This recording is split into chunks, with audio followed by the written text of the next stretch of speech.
오늘 본문은 이제 교회 안에 한 문제가 발생했는데 그 문제는 이제 그때 사람들이 많아졌습니다.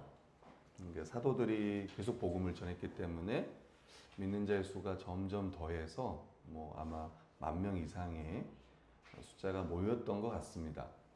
당시에 예루살렘에 살았던 유대인의 숫자를 10만이라고 말하는 사람도 있고 20만이라고 말하는 사람도 있습니다. 10만으로 얘기한다면 당시에 10% 이상이 예수 그리스도를 영접하게 된 겁니다. 특별히 이제 교회를 다녔던 많은 사람들 중에는 가난한 사람들이 참 많았습니다, 당시에. 그래서 그분들은 이제 교회의 도움을 받았죠. 근데 특별히 이제 헬라파 과부들이, 그러니까 헬라어를 쓰는 유대인 여자들이, 과부들이 이 매일의 구제에서, 그러니까 우리로 말하면 이제 음식을 배분받는 일에서 빠지는 일이 발생했습니다. 그리고 히브리파 사람들을 이제 원망하는 문제가 나왔고, 이 일을 해결하기 위해서 사도들이 이제 사람을 택하여서 이 일을 하게 하자. 이렇게 첫 번째 이야기고, 그래서 그 중에 7명을 세웠는데 그 중에 한 사람이 스데반이고, 또 스데반이 이제 회당에서 복음을 전하고 또 논쟁하는 이야기가 이제 뒷부분에 나옵니다. 그러면 첫 번째 이야기를 좀 함께 살펴보겠는데요. 첫 번째는 사도들은 7사람들을 세워 구제 사역을 담당하게 하고 자신들은 기도하는 일과 말씀 사역에 힘썼습니다. 우리 첫 번째 1절 같이 한번 읽어볼까요? 자, 읽겠습니다. 시작. 그때 제자가 더 많아졌는데 헬라파 유대인들이 자기의 가부들이 매일의 구제에 빠짐으로 히브리파 사람을 원망하니. 네, 이제 당시에 이 구제 문제는 참 중요했고, 크게 이제 교회 사역을 말씀 사역과 구제 사역으로 그게 두 가지로 이제 나뉘었습니다. 특히 이제 여러분도 알다시피 이 말씀 사역은 이제 사도들이 감당했고, 요 구제 사역은 7명이라고 하는 이 집사님들이 이 사역을 감당하게 되었습니다. 특별히 본질적으로 이제 그리스도인은 본질적으로 이체들의 문제에 관심을 갖는 것은 너무나 당연했습니다. 그래서 2장에도 보면 서로 교제하고 떡을 떼며 기도하기 힘썼던 것들, 또 날마다 모이고 서로의 필요를 채웠던 것. 4장 34절 중에도 보면 그 중에 가난한 사람이 없다고 말할 정도로 이 돕는 문제가 참 중요했던 거예요. 당시에 이 헬라어를 사용하는 과부들, 그 당시엔 다 이제 아람말, 유대인들은 아람말을 사용했는데, 아람말을 사용하지 못했던 이 헬라파 이 과부들은 당시에 이제 친척이 없었어요. 그러니까 이제 외국에 있다가 이제 이 예루살렘으로 온 거죠. 그러다 보니까 예루살렘에는 아는 친척이 없었기 때문에 교회 외에는 이제 도움을 받을 곳이 없었습니다. 그러니까 필요를 공급받을 곳이 교회밖에 없었던 거예요. 근데 이게 이제 언어의 문제일 수도 있고, 또 사람이 많아졌기 때문에 그럴 수도 있고, 아무튼 이제 이 음식을 배분받는 일에 빠지는 일이 발생한 거예요. 이거를 놓고 이제 사도들이 어떻게 이 문제에 대해서 이제 대처하는지가 이제 2절부터 쭉 이렇게 나오는데요. 2절에 보면 12사도가 모든 제자를 불러 이르되 우리가 하나님의 말씀을 제쳐놓고 접대를 일삼는 게 마땅하지 아니하니.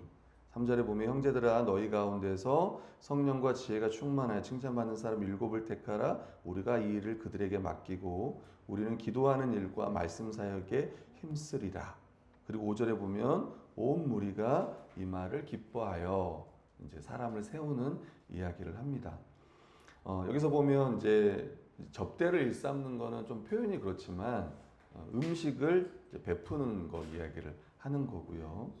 여기서 또 3절에 보면 7을 택하라 라고 하는 이 택하라고 하는 거는 잘 살펴서 여기 이 일을 잘 감당할 수 있는 사람을 찾아라 이런 이야기인 겁니다. DBS에도 보면 이 문제가 왜 문제가 되냐면, 일단은 원망하는 문제는 교회의 하나됨을 깰 수가 있기 때문에 이게 작은 문제가 아닌 거예요. 우리 교회 안에서 어떤 이제 일로 해가지고 원망하거나 비방하거나 이런 건 절대 작은 문제는 아닙니다. 근데 이제 더 큰 문제는 뭐냐면 이런 문제들 때문에 말씀 사역이 방해가 될 수 있다는 거예요. 왜냐하면 지금 사도들이 12명이고 성도들은 10,000명이 넘는다면 여기에 모두가 지금 뛰어들었던 것 같아요. 그러니까 말씀도 전하면서 음식 배분하는 일도 열심히 했던 것 같습니다. 근데 너무 숫자가 많은 거예요. 감당하기에 버거울 정도로 많아진 겁니다. 뭐 예를 들면 이런 거예요. 저희 아내도 처음에 한 10명일 때는 밥하는 게 어렵지 않았는데 이제 20명이 되니까 이제 형제들 이제 우리 이제 자매들 이제 2명씩 붙었잖아요. 왜 사모님 혼자 못합니까? 뭐 이럴 수 있겠지만 어렵죠. 저도 처음에 우리 교회에 한 10명이 미만일 때는 항상 드립커피를 내렸어요. 근데 10명이 넘어가니까 너무 힘들어였어요. 그 와중에 이제 정민 자매가 저기 이제 내릴 수 있는 그냥 머신을 갖다 줘가지고 지금은 제가 내리지 않아도 머신에다 온도 넣고 하면 자동으로 갈아지고 이제 먹을 수 있습니다. 드립커피도 내리다 보면 힘들어요. 그래서 점점 이제 3층에 올라가면 알겠지만 캡슐로 넣어요. 모든 사람들은 다 캡슐로 가더라고요. 드립커피가 맛있긴 하지만 또 우리 성우 형제 열심히 내려줘서 너무 이제 감사하기도 합니다. 마찬가지로 당시에 너무나 많은 사람들이 교회 안에 들어왔기 때문에 이 사람들을 이 사도들이 이제 그 일들을 감당할 수 없었던 거예요. 근데 이제 이 문제 때문에 사도들이 더 복음을 전하고 이 부활의 복음을 전하는 일에 힘써야 되는데 지금 그렇지 못할 일이 생겼던 거예요. 교회에 문제가 발생했을 때 목회자가 만약 이 문제에 막 뛰어든다면 말씀을 제쳐놓을 수가 있습니다. 어찌 보면 또 이게 하나의 사단의 유혹일 수도 있어요. 그러니까 교회가 어떤 문제가 발생했을 때 항상 이제 교회 직분자들과 또 우리 정회원들과 우리 성도들은 우리 교회가 정말 혹시나 이 일 때문에 말씀 전하는데 어려움이 있는지를 우리는 좀 살펴야 되고 특별히 오늘 이 시간에 우리 결의 때문에 여러분들이 말씀 듣는 데 많은 어려움이 있을 거라 좀 생각이 듭니다. 우리 하민이처럼 얌전히 있어야 되는데 그렇지 못하지만 양해를 부탁드립니다. 패트릭 슈라이더라는 이제 분이 이렇게 이야기했습니다. 사도들이 음식을 베푸는 것이 마땅하지 않다는 것은 여기 이 문제에 관심이 없거나 자신들의 일이 그런 일 위에 말씀 전하는 일 위에 있다. 이제 그런 게 아니고 부활을 증거하는 특별한 임무를 받았기 때문이라고 합니다. 저도 거기에 동의합니다. 구제 사역과 말씀 사역이 함께 가야 돼요. 뭐가 더 위에 있다 아래에 있다 이런 말을 하는 건 아닙니다. 그럼에도 불구하고 요 구제 사역 때문에 실제적으로 사도들은 이 말씀 전하는 일에 지금 위축되고 있다. 우리가 좀 더 살펴볼 수 있을 것 같아요. 그 다음에 성령과 지혜가 충만해 칭찬받는 사람 7을 택하라 이렇게 말하고 있는데요. 특별히 여러분 이제 아시겠지만 알아야 될 게 뭐냐면 헬라어에서는 이 강조하는 게 앞에 와요. 그 문법상 앞에. 그러면 우리가 뭐 원어를 제가 적어보진 않았지만 성령과 지혜가 충만해 칭찬받는 7을 택하라 가장 먼저 온 게 뭐죠? 성령입니다. 성령. 지혜가 먼저 아니고 성령이 먼저예요. 예수 그리스도를 믿고 이제 그분의 뜻에 순종하는 것은 성령님의 인도하심에 순종하는 것과 동일한 거예요. 주님의 뜻대로 이끄시는 성령님이 우리를 인도하시면 우리의 그 인도하심을 잘 분별하고 선택할 때 지혜롭게 할 수가 있습니다.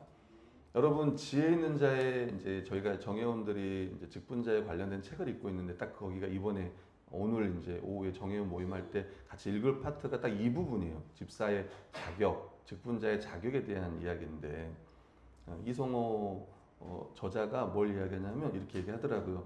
왜 지혜가 중요할까? 라고 할 때 지혜 있는 자의 특성은 갈등을 해결하는 데서 드러난다. 교회에 문제가 일어날 때 해결이 안 되는 이유는 믿음이 없기 때문이 아니다. 여러분 우리나라 성도들처럼 여러분 잘 생각해 보세요. 주일 예배, 주일 오후 예배, 새벽 예배, 금요 기도회 또 큐티도 하고 기도도 엄청 하고 우리나라처럼 이렇게 믿는 일에 또 믿음 생활에 열심히 하는 나라가 드물어요. 근데 실제적으로 교회 문제가 발생할 때 잘 해결하느냐? 이건 믿음의 문제가 아니라고 보는 거예요.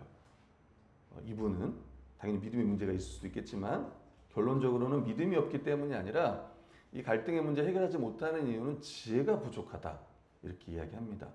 한국교회의 지혜가 부족한 것은 교회가 하나님께 지혜를 구하지 않기 때문이고 교회가 지혜를 구하지 않는 것은 지혜가 교회를 건강하게 세워가는데 얼마나 중요한지 모르기 때문이다. 지혜는 모든 갈등을 해결한다. 이렇게 이야기해요. 저는 우리 사랑하는 성도 여러분, 이 지혜는 하나님이 주시는 거예요. 아멘. 그리고 저는 이제 분별력이라고 생각을 합니다. 말씀으로 인한 분별력 또는 통찰력, 또 해석 뭐 이런 거지 않을까요? 이게 꼭 교회뿐만 아니라 여러분 직장에서든 가정에서든 여러분 문제 없는 데가 어디 있습니까? 갈등이 없는 데가 어디 있습니까? 근데 이거를 잘 해결할 수 있는 지혜가 필요한 거예요. 그래서 혹시나 지금 가정에서나 또 직장에서나 또 우리 교회에서 여러 가지 어려운 문제가 있다면 하나님께 지혜를 구하세요. 지혜를. 그리고 또 교회 안에 또 신실한 자들에게 물어보세요. 이런 상황 가운데 제가 어떻게 하면 좋겠습니까? 저도 목회하다 보면 여러 가지 어려운 일들이 생겨요. 그때 성도들에게 또 지혜를 구할 때도 있고 또 기도하면서 하나님께서 주시는 또 생각들이 있고 인도하심이 있고 또 목회자들, 선배, 저희 신앙의 선배, 동역자들에게도 제가 묻기도 합니다. 옛날에는 제가 처음 개척할 때는 저는 물어도 그렇게 안 했어요. 하고 싶은 대로 했습니다. 제가 그 교회 건물을 얻고 싶었는데 자꾸 선배들은 그냥 얻지 마. 그냥 산 거 얻으면 안 돼. 이미 교회로 되어 있는 대로 얻어. 이러더라고요. 지혜롭게 저에게 조언을 해줬어요. 근데 저는 듣지 않았습니다. 저는 예쁘게 만들고 싶었어요. 또 다행히 그땐 성도들이 없었습니다. 그래서 그냥 했습니다. 나중에 그 선배가 와가지고 그 이야기를 하더라고요. 현준이는 절대 말을 잘 안 듣는다.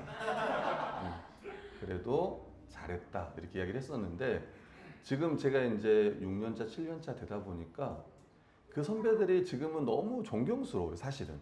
어떻게 15년, 20년 저렇게 목회할 수 있었을까? 여러분 우리 부모님들도 마찬가지예요. 가끔은 시대에 좀 떨어지는 것 같기도 하고 핸드폰 사용도 잘 못하고 그런 것 같지만 실제적으로 아이들을 키우는 데 있어서 또 어떤 걸 결정하는 데 있어서 참 지혜로운 모습을 봐요. 특별히 우리들은 이 지혜가 다시 한번 성령 충만함의 결과임을 좀 다시 한번 좀 생각을 하고 또 하나님께서 이런 지혜를 우리에게 주실 것들을 좀 기대하고 또 기도할 수 있는 이 시간이 되었으면 합니다. 뿐만 아니라 칭찬받는 사람을 택하라고 이야기해요. 칭찬받는 사람. 성령과 지혜가 충만해서 칭찬받는 사람을 택하라 이렇게 이야기해요. 다시 이야기하면 모든 사람의 동의를 얻어야 세워질 수 있다는 이야기입니다.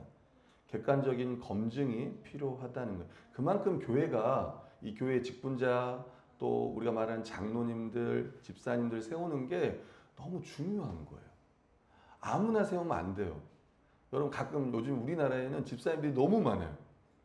지금 10,000명인데 7명을 세웠는데 우리는 10명인데 7명이 집사님이에요. 다 집사님이에요. 심지어 본인이 집사인지도 몰라요. 사무총회 할 때 1년에 하면 사무총회 내가 집사였구나. 이제 권사님들은 이제 임명식을 하잖아요, 따로.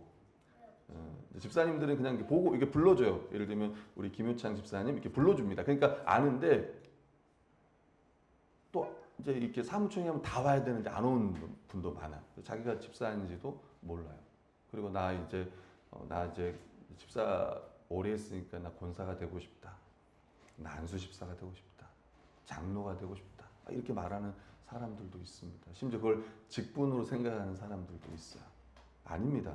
그런 거 아닙니다. 성령님의 공동체인 교회는 주님의 인도하심에 순종하며 바른 결정을 잘 내릴 수 있어야 하죠.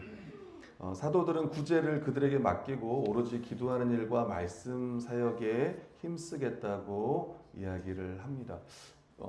기도하는 일이 뭘까? 우리가 말씀 사역은 알겠는데 아마 이 기도하는 일이 그냥 모르겠어요. 개인 기도를 포함해서 당시에는 이제 성도들이 집에서도 모이고 성전에서도 모였잖아요. 특별히 이제 아픈 사람들을 위해서 많이 사도들이 기도하러 다니지 않았을까 그런 생각을 합니다. 그러니까 이런 일과 말씀 전하는 일에 이들은 더 힘쓰겠다고 이야기를 한 겁니다.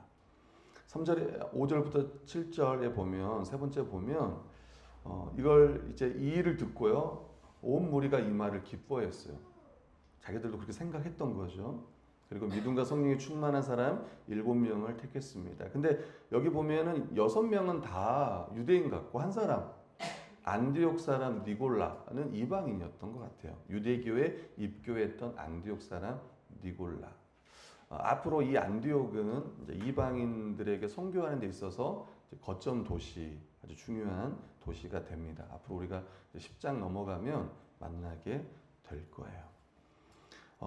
좀 더 집사에 대해서 좀 더 생각을 해보면 집사는 그 말씀 교회의 성도들이 성령의 인도하심에 따라 이제 선출을 할 거예요. 교단 헌법에 의하면 목사가 집사님들은 임명할 수가 있어요. 근데 성경에서 보면 오늘 또 보면은 집사를 누가 뽑아요? 네, 성도들이 뽑습니다. 사도들이 임명하지 않았고 성도들이 택했어요. 지혜가 충만해 칭찬받는 7을 택하라고 할 때는 그 교회가 그렇게 했던 거예요. 그럴 때 그걸 결정할 때 성령의 인도하심 따라 이들이 이렇게 했고 아마 우리 그 말씀 교회도 아마 그렇게 해야 되지 않을까 싶습니다. 한 가지 좀 생각해야 될 건 어떤 거냐면 예를 들면 이제 다른 교회에서 직분을 받고 올 때예요. 그때 우리가 존경해야죠. 집사님이 이제 우리 아직까지 그런 경우는 한 번 있었죠. 한 번 우리 한샘을 따라서 한 번 오셨던 분이 집사 직분을 받았던 분이셨고 우리 영아도 집사의 직분이 있었던 청년이었고 그 다음에 또 누구 있었죠? 정민자매도 혹시? 예, 효창제도? 예. 모르잖아요. 효창제 난 몰라. 아무튼 이렇게 받고 오신 분들이 있어요. 이럴 때 우리가 그걸 이제 존중하고 하지만 실제로 직분은 이제 현 교회에서 이제 이 직분을 주는 거기 때문에 그게 우리 교회에서는 유효하지 않다예요. 그래서 혹시나 이걸 섬기고 오는 분을 우리가 중요하게 여기면서도 실제로 우리 교회에 와서는 그분들에게 우리가 그 직분을 부르지 않습니다. 그 직분을 부르지 않아요. 그걸 또 피하는 게 또 좋고, 네. 그리고 이제 집사를 세울 때 이제 누가 이제 후보가 되냐 하면 이제 정회원들이 후보가 됩니다. 왜냐하면 누구보다도 교회를 잘 알고 또 교회를 위해 이제 헌신하는 분들이기 때문에 그리고 또 직분자를 선출할 때도 이제 정회원들이 선출을 할 거예요. 근데 뭐 친하냐 안 친하냐가 아니라 정말 성령의 인도하심 따라 이 사람을 세울 것인가 말 것인가를 결정해서 우리는 잘 세워야 할 겁니다. 그리고 이제 한 가지는 이제 보통 우리 성목인 교회 안에서는 임기제를 시행합니다. 보통 한 3년, 집사는 3년, 장로는 한 7년, 임기제, 목사님은 10년 뭐 이렇게.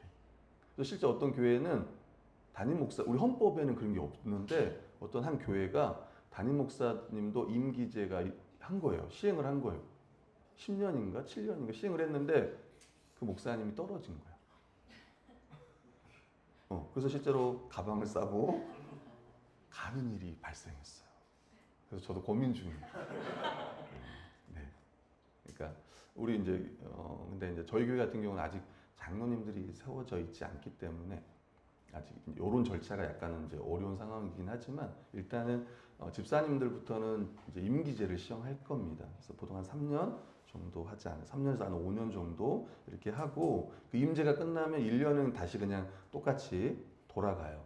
그래서 직분이 직위가 아니라는 생각들을 또 이제 갖게 어떤 지위가 아니라는 거를 또 갖게 합니다. 그리고 또 그동안 임기 동안 열심히 하지 않은 사람들은 또 선출이 안 되겠죠. 이런 부분도 있고. 그래서 임기제를 시행하면 누가 또 충성스러운 직분자인지 또 알 수 있고 또 세워서 또 교회 일을 또 잘 감당하게 할 수도 있을 겁니다. 앞으로 저희가 올해 지금 계획은 이제 저희가 7년이 됐고 또 정회원이 또 10명이 돼서 이제 집사님을 세워야 되지 않을까 좋은 생각을 좀 하고 있고 뒤에서 좀 자격에 대한 설명을 좀 더 할 겁니다. 여러분들도 기도를 많이 해주시고 또 기대했으면 합니다. 사도들은 이제 기도하고 그들에게 안수를 했어요. 그리고 나서 7절에 보면 우리 같이 한번 읽어보겠습니다. 시작. 하나님의 말씀이 점점 왕성하여 예루살렘인 제자의 수가 더 심히 많아지고 허다한 제사장의 무리도 아멘. 아멘. 그래서 첫 번째 우리가 좀 생각해 볼 거는 하나님 말씀을 교회가 하나님 말씀 사역에 더 힘써야 되겠구나. 또 우리 교회가 혹시 여러 가지 일 때문에 말씀 사역에 좀 어려움이 있지 않을지 또 사전에 이것들을 또 잘 또 해결하면 좋겠고 또 목회자가 또 말씀을 잘 집중할 수 있도록 또 연구하는 일과 이런 부분에 힘쓸 수 있도록 여러분이 또 잘 협조하면 좋겠다. 그리고 우리가 또 일꾼을 뽑을 때 특히 구제 사역이라는 이제 이 사역들을 잘 감당하게 하는 일꾼을 뽑을 때 이제 성경적 기준에 따라 일꾼을 잘 세워야겠다. 그래서 뒤에 보면 이제 이거에 대한 자격들이 나와 있거든요. 이것들도 좀 잘 살펴보면 좋겠습니다. 두 번째는 8절부터 15절은 이제 스데반의 사역이 나오고 또 스데반이 공회에 붙잡혀 간 이야기가 나오고 있습니다. 8절 10절에 보면 당시에 어떤 사도들을 통해서만 이런 기사와 표적이 일어난 게 아니고 특별히 스데반을 중심으로 또 빌립도 있지만 이제 이런 이제 집사들을 통해서도 하나님께서 역사하신다는 것들을 오늘 성경은 기록하고 있습니다. 큰 기사와 표적을 또 민간에 행했습니다. 9절에 보면 이제 자유민들 이 사람들과 회당에서 이제 논쟁을 하는데 10절 보면 스데반이 지혜와 성령으로 말함을 그들이 능히 당하지 못했어요. 여러분 제가 이제 이번 주부터 이제 한 형제에게 이제 복음을 전할 거예요. 이제 한 10주간 복음의 기초를 수요일 날 진행하려고 하는데 지난주에 좀 만났어요. 이 형제는 이제 다음에 또 우리 교회도 올 텐데 한동대 지금 4학년 재학 중이고 이제 그리고 인턴으로 잠깐 서울에 올라와서 광고에서 일을 하는 회사입니다. 저는 처음에 그분 소개를 들었을 때 당연히 한동대 학생이니까 교회를 다니겠지 생각을 했어요. 일꾼이 왔구나 생각을 했지만 교회를 안 다니고 저에게 처음 했던 말은 목사님 술 먹는 거에 대해서 어떻게 생각하십니까? 그렇죠. 그래서 또 저는 지혜가 있기 때문에 나도 먹고 싶다 이렇게 이야기했죠. 그 친구는 이제 다 친구들이 교회 다니는 거예요. 그러니까 뭐 교수님부터 해가지고 미션 스쿨 나왔고 고등학교도 한동대도 다 친구들 다 교회 다니는 친구들 심지어 여자 친구도 있는데 교회를 다녀요. 그러니까 근데 자기는 이제 항상 술 먹는 것 때문에 정죄를 당하고 술 먹는 게 너무 좋은데 맨날 정죄 당하고 또 교회 다니는 친구들이 자기보다 보면 좀 더 잘 살면 좋은데 또 그렇지 않는 것 같고 그렇더라고. 그래서 내가 이제 친구에게 그랬어요. 내가 이제 너에게 같이 성경 공부를 하면 좋겠다. 그렇게 말을 했고, 네가 이제 교회를 안 다니더라도 일단 교회가 믿는 게 어떤 건지는 알았으면 좋겠다. 이런 얘기를 좀 했습니다. 그리고 저는 이제 여기 말씀처럼 당시에 이제 그 회당에서 이 사람들과 막 논쟁을 했다 그러잖아요. 이 스데반이. 근데 스데반을 당하지 못했다고 했잖아요. 전 그걸 믿어요. 제가 논리력이 세다는 이야기를 하고 싶은 게 절대 아니고 지적인 면은 아마 이 형제보다 제가 많이 떨어지지 않을까 싶어요. 지적인 부분에서는 세상에서 말하는 어떤 공부와 이것들은 이 형제 저도 이제 석사까지 했지만 그래도 공부 열심히 한 학생 아니겠습니까? 한동대까지 갔으면. 근데도 이 진리의 능력이 있잖아요.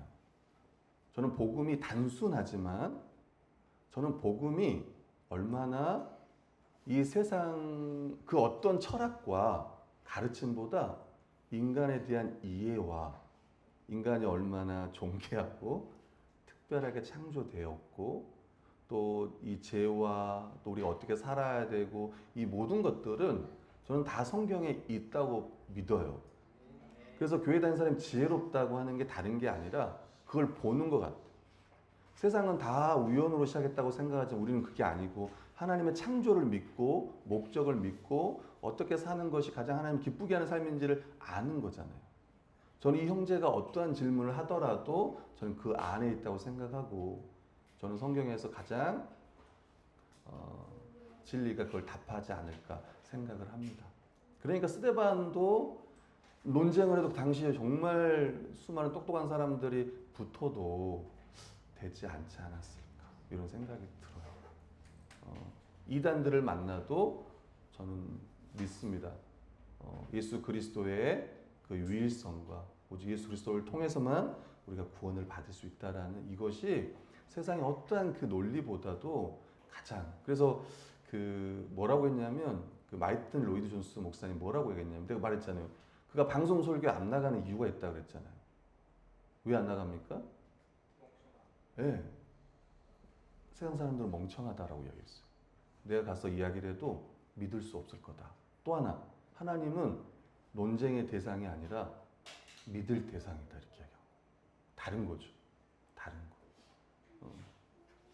그러니까 그게 저는 진리의 능력이고 진리를 통해서 하나님께서 그러니까 성령을 통해서 뭐 성도 얘기하잖아요. 성령께서 말하게 하심을 따라 말할 때 세상의 그 어떤 논리도 이길 수 없어요. 반박할 수 없음을 저는 믿습니다. 아멘. 심지어 이 사람들은 이제 막 사람들을 매수해가지고 내가 모세와 하나님을 모독하는 말을 들었다. 이렇게 이야기합니다. 그리고 거룩한 곳, 성전과 율법을 거슬러 이 사람이 말했다. 이렇게. 나사렛 예수가 이곳을 헐고 또 모세가 우리에게 전해준 규례를 고치겠다. 이렇게 그가 말했다. 이렇게 이야기를 한 거예요. 근데 15절에 보면 이 사람 막 거짓 증언을 막 하지만 15절을 보면 우리 15절 같이 한번 읽어보겠습니다. 시작. 공회 중에 앉은 사람들이 다 스데반을 주목하여 보니 그 얼굴이 천사의 얼굴과 같더라. 아멘. 참 이런 핍박 가운데 있고 정말 이런 어려움 가운데 있지만 정말 성령이 충만했던 하나님의 은혜가 충만했던 스데반의 얼굴은 어땠냐면 천사와 같았어요. 여기서 천사와 같았다는 말은 얼굴이 정말 예뻤다 이런 게 아닐 거고 뭐예요? 저는 정말 빛이 났을 것 같습니다. 그런 상황 가운데서 정말 막 이렇게 두려워하고 막 그래야 되는데 전혀 그렇지 않은 거예요. 공회 앞에 섰는데 그 얼굴을 보니까 너무 얼굴이 평안해 보여. 너무 평안해 보여. 지금 상황이 그런 상황이 아닌데 평안해 보여. 모르겠어요. 심지어 그 영혼은 기뻤을 거예요. 내가 복음을 전하다가 이 자리에 온 것 자체가 사도들도 마찬가지로 사실 너무 기쁜 거예요. 성령 충만함이 어떤가를 복음의 능력과 그 영광이 어떤가를 지금 오늘 성경은 우리에게 말해주고 있습니다. 뿐만 아니라 이 세상은 이 복음을 대적하고 또 믿는 자들을 막 핍박해요. 심지어 여러분도 알다시피 스데반은 어떻게 죽습니까?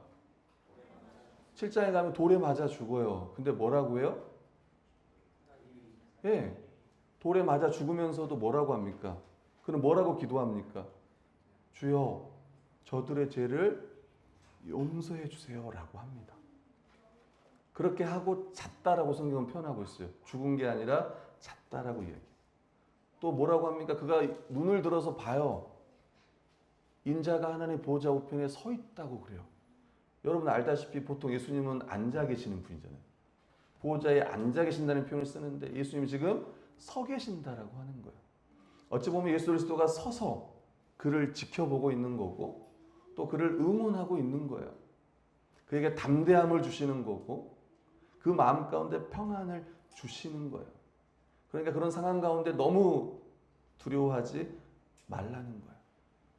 우리도 인생 가운데 여러 가지 어려움도 있고 또 고난도 있을 겁니다.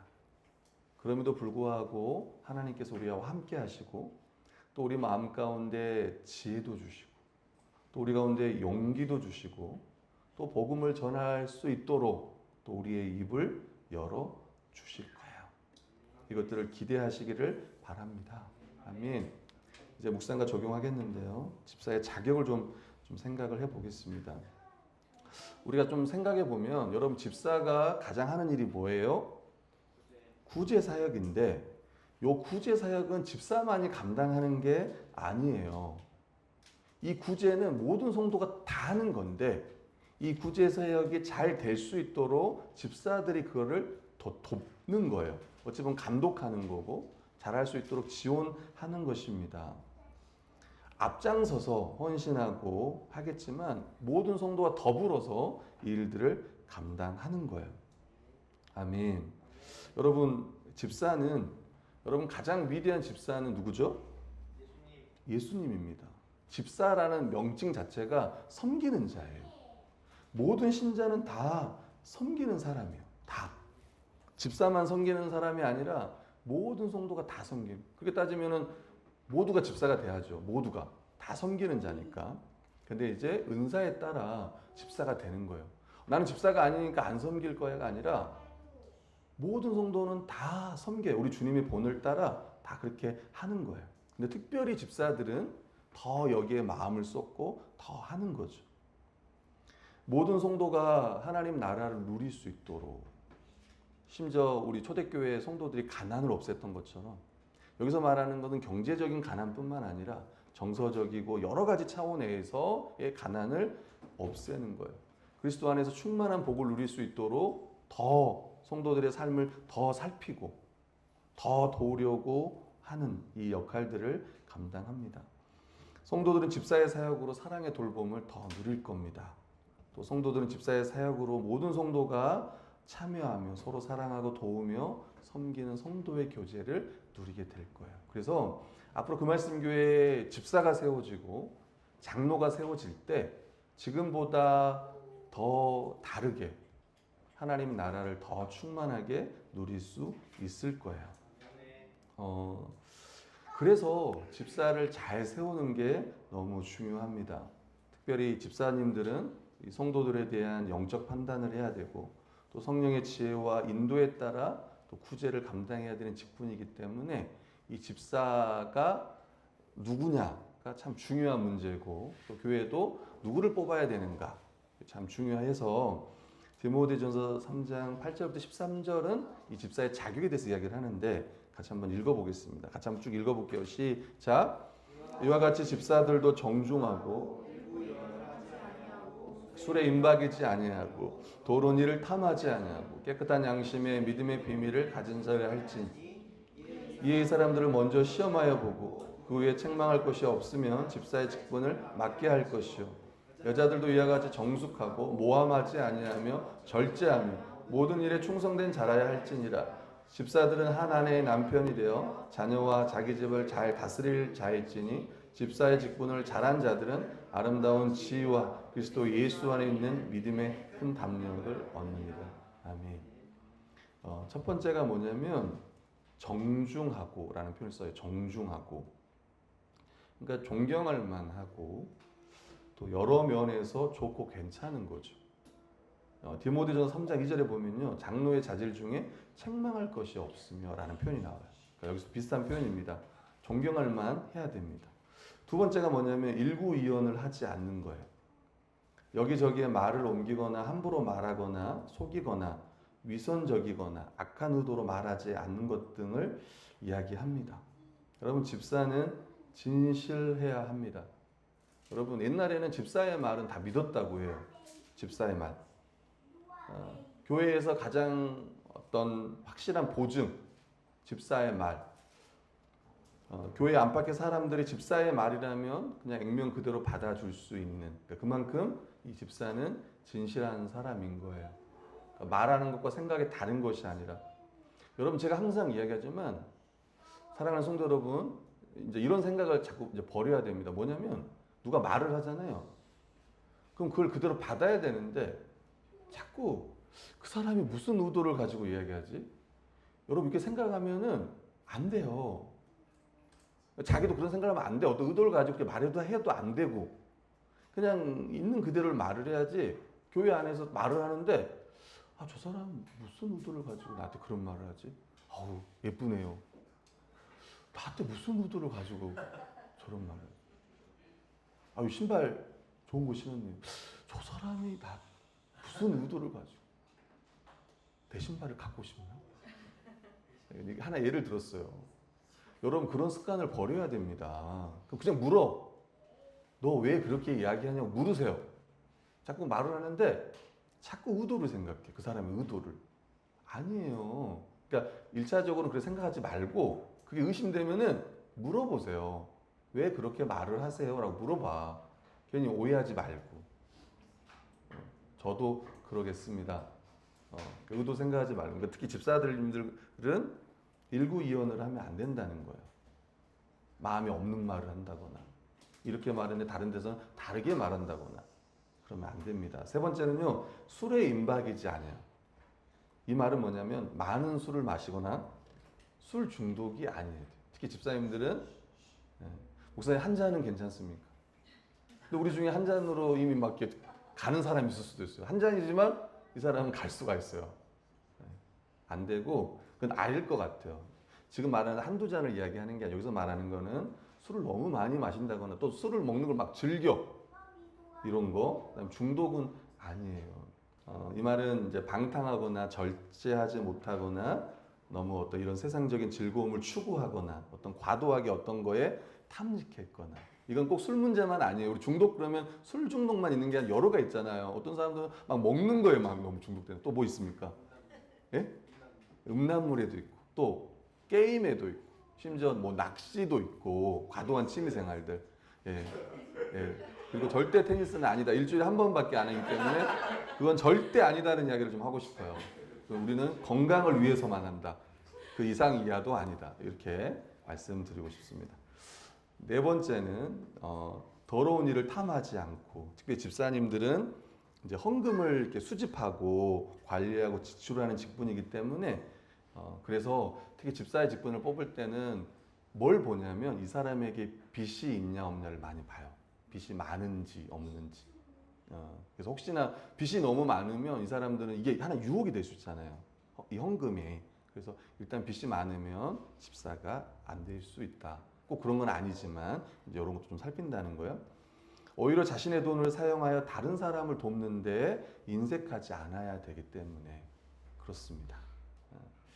다섯 번째는 깨끗한 양심에 믿음의 비밀을 가진 자라야 할지니. 그래서 예수 십자가의 복음, 하나님 나라의 복음을 확실히 알고 있는지, 또 믿고 살아가고 있는지, 깨끗한 양심으로 자신을 점검하며 그렇게 잘 살아가고 있는지를 이제 살펴야겠습니다.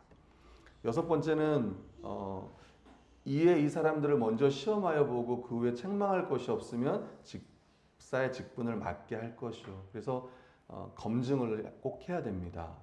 적당히 평가하면 안 되고 잘 살펴야 되고 이런 확실한 이런 증거들이 나타나는지 그리고 어느 정도의 시간을 두고 이 사람이 정말 교회 생활, 가정 생활 어떻게 하는지 살피죠.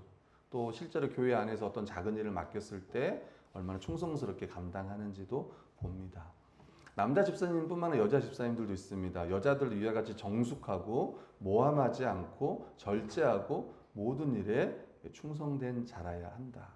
특히 이제 모함하거나 험담하거나 이러면 이제 집사의 자격에 맞지 않겠죠. 그리고 여덟 번째는요, 집사들은 한 아내의 남편이 되어 자녀와 자기 집을 잘 다스린다.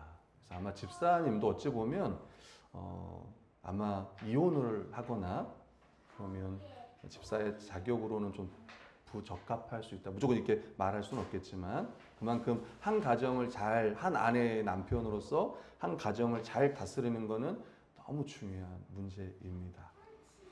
아내와 자녀로부터 존경과 인정을 받아야 합니다. 또 집에서도 가정에서도 회사에서도 본이 되어야 합니다. 이런 성경에는 이런 기준들이 쭉 있어요.